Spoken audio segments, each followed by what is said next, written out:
الحمد لله رب العالمين، والصلاة والسلام على أشرف الأنبياء والمرسلين نبينا محمد وعلى آله وصحبه أجمعين. سبحانك لا علم لنا إلا ما علمتنا إنك أنت العليم الحكيم، ولا حول ولا قوة إلا بالله العلي العظيم. Hadirin sidang jamaah subuh rahimakumullah.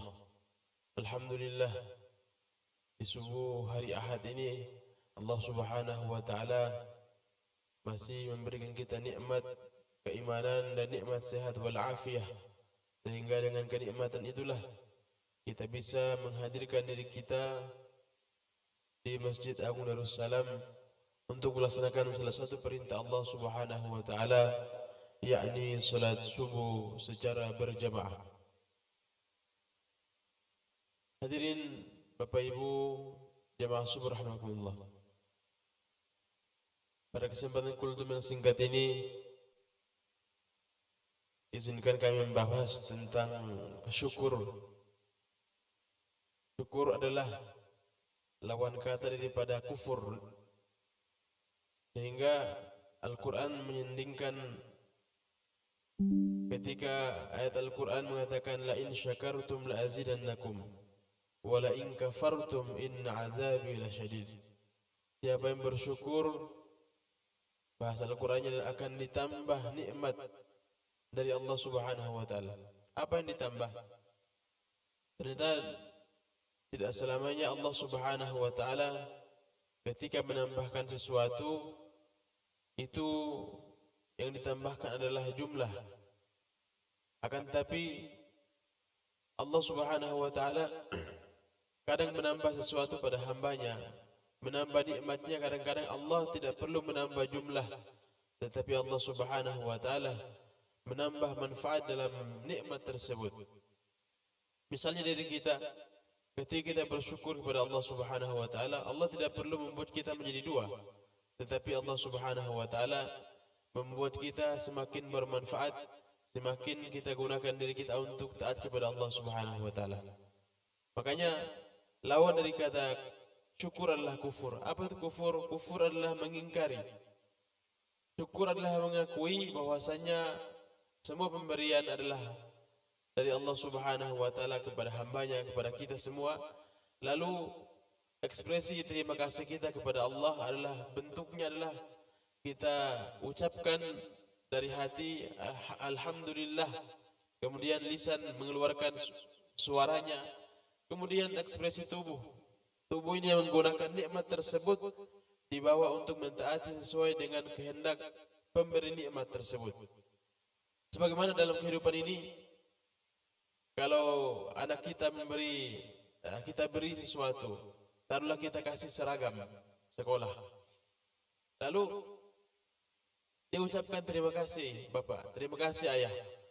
Lalu setelah dia ambil seragam tersebut, dibikin kayak bola, dibuat bulat-bulat, kemudian ditendang-tendang sama dia. Maka bagaimana perasaan kita? Tentu kita akan marah. Begitu juga hadirin, Allah Subhanahu wa taala ketika memberikan nikmat kepada hambanya, Allah juga mempunyai keinginan, mempunyai perintah.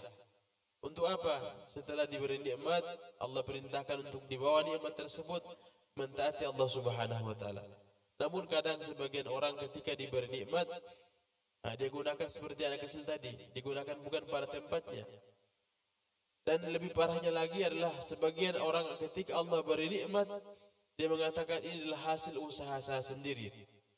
Makanya ketika Qarun itu dikatakan manusia yang paling celaka, manusia yang dilaknati Allah Subhanahu wa taala adalah ketika usaha-usaha yang dia usahakan bahkan hasilnya begitu banyak, dia mengatakan ini adalah hasil daripada usaha saya, upaya saya, hasil daripada kecerdasan ilmu saya, sehingga saya mengumpulkan begitu banyak harta.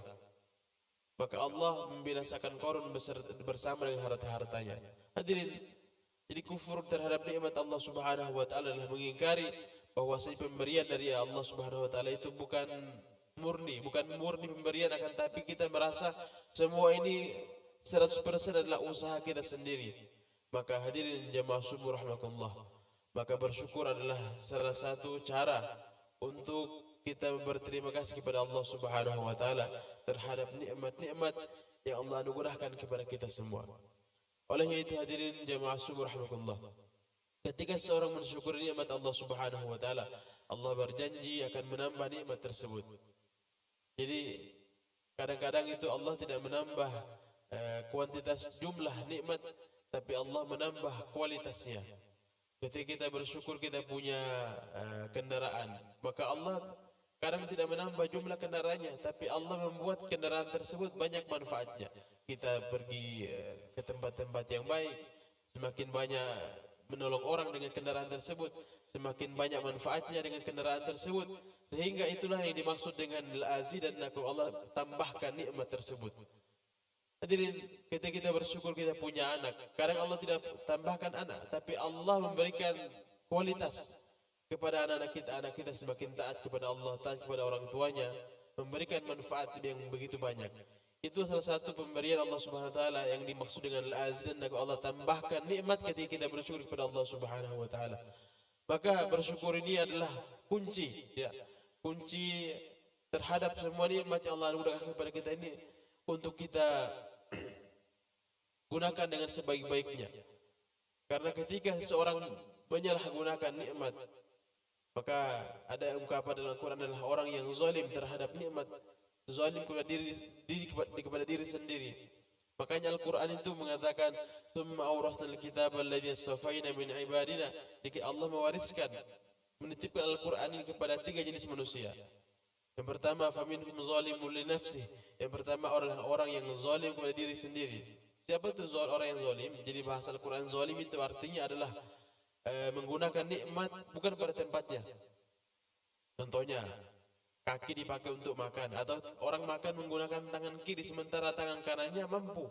Ya, orang makan minum dengan tangan kanannya mesti yang Nabi ajarkan, Nabi contohkan, akan tetapi yang digunakan untuk makan minum adalah dengan tangan kiri.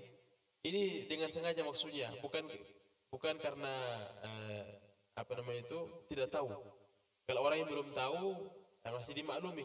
Akan tetapi ketika dia tahu yang dimaksudkan salah satu fungsi nikmat yang Allah anugerahkan kepada kita adalah kita gunakan dengan sebaik-baiknya. Sebagaimana ungkapan syukur tadi, bahwasanya syukur itu dibawa semua nikmat itu taat kepada Allah Subhanahu wa taala, maka kemudian ketika disalahgunakan, maka ini menjadi orang yang zalim. Zalim seperti tadi kami katakan, bahwa zalim adalah orang yang menggunakan nikmat bukan pada tempatnya. Misalnya gayung ya di WC dipakai untuk minum, ini termasuk zalim.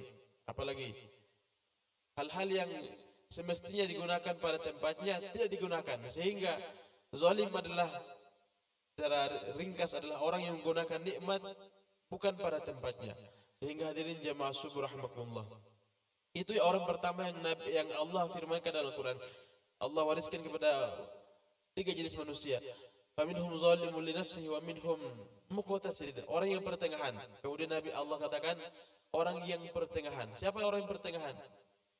Pertengahan ini kadang-kadang taat, kadang-kadang maksiat, tidak konsisten.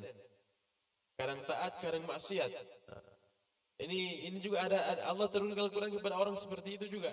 Jadi jangan kita merasa Al-Quran itu hanya untuk orang-orang yang taat. Tidak juga, untuk orang seperti itu. Orang yang zalim, orang yang kadang-kadang taat, kadang-kadang maksiat. Kemudian yang ketiga adalah wa minhum sabiqun bil khairati biidznillah, kepada orang-orang yang sabiqun bil khairat, yang konsisten ya, yang melakukan kebaikan terus-menerus. Inilah orang-orang yang orang istiqomah namanya. Jadi orang yang terus-menerus melakukan kebaikan. Inilah Allah katakan biiznillah, dengan izin Allah Subhanahu wa taala. Kenapa bahasa Al-Qur'annya begitu? Karena semua kebaikan yang kita lakukan pada hakikatnya atas izin Allah Subhanahu wa taala. Jadi kita bisa sholat subuh secara berjamaah bukan karena kita sehat, bukan karena kita kuat. Kenapa? Masih ada orang lebih kuat daripada kita di luar sana. Ada orang kafir yang hebat olahraganya.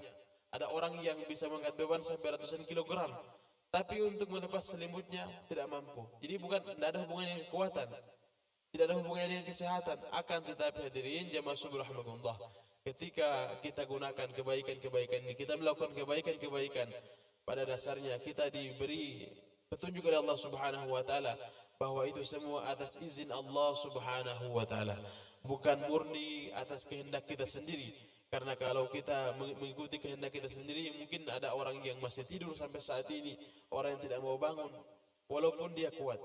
Kita pun demikian, walaupun kita menurut kita sehat, kuat, masih ada orang lebih kuat daripada kita. Maka hadirin jemaah subhanallah, Allah mengatakan wa minhum sabiqun bil khairati biidznillah, orang-orang yang konsisten melakukan kebaikan atas izin Allah Subhanahu wa taala.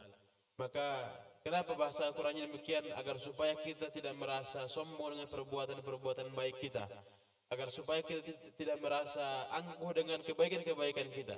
Kita merasa semua itu atas pemberian Allah, atas karunia Allah, atas izin Allah Subhanahu wa taala. Yang kita lakukan setiap harinya kebaikan-kebaikan, amal-amal soleh, semuanya atas izin Allah Subhanahu wa taala.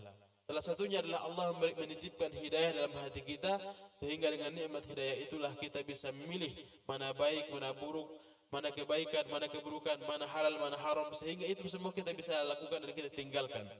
Jamaah subuh rahimakumullah. Olehnya itu syukur adalah menjadi kunci dalam kehidupan ini untuk berterima kasih atas nikmat-nikmat yang Allah anugerahkan kepada kita. Ketika nikmat tersebut kita gunakan pada tempatnya, maka kita adalah orang-orang yang dinilai telah mensyukuri nikmat Allah Subhanahu wa taala. Olehnya itu, ketika orang yang mencapai level ketakwaan yang sangat tinggi, maka semua keadaan dalam hidupnya dia menjadi syukur. Dia mensyukuri semua nikmat yang Allah anugerahkan kepadanya, bahkan terhadap musibah. Sehingga Nabi itu punya dua doa yang unik. Ya, Nabi itu punya dua doa yang unik. Yang pertama itu ketika Allah memberikan kenikmatan, maka Nabi itu mempunyai satu doa, alhamdulillahi bi ni'matihi tatimmus shalihat. Segala puji bagi Allah, dengan nikmatnya amal soleh menjadi sempurna. Apalagi kemudian ketika Nabi ditimpa keburukan, hal-hal yang tidak disukai, adalah doa Nabi, alhamdulillah, alhamdulillahi ala kulli halin. Segala puji bagi Allah atas segala keadaan. Jadi Nabi itu punya doa yang unik. Tetap alhamdulillah ujung ucapannya. Jadi masya Allah, ternyata ketika nikmat ataupun musibah yang datang kepada diri kita dalam kehidupan ini, memang anjurannya adalah ketika mendapatkan nikmat bersyukur, ketika mendapatkan ujian berupa musibah kita bersabar. Akan tetapi ketika ada orang yang level keimanannya, ketakwaannya sudah sangat tinggi, maka semua apapun yang terjadi dalam dirinya ini dijadikan sebagai bahan untuk bersyukur kepada Allah. Kenapa? Karena dia meyakini bahwasanya apapun yang Allah timpakan kepada diri kita, pada hakikatnya, pada yang sebenarnya adalah kebaikan. Kenapa? Karena kita menjalani ujian-ujian dari Allah Subhanahu wa taala, dan kita meyakini semua yang datang itu dari Allah Subhanahu wa taala, dan kita pun akan kembali kepada Allah Subhanahu wa taala. Itulah ungkapan inna lillahi wa inna ilaihi raji'un. Kita ini milik Allah, dan kepadanya lah kita semua akan dikembalikan. Hadirin Bapak Ibu jamaah subuh rahmatullah, demikian kultum singkat dari kami, lebih kurangnya mohon dimaafkan. Hadanallahu wa jami'in. Assalamualaikum warahmatullahi wabarakatuh.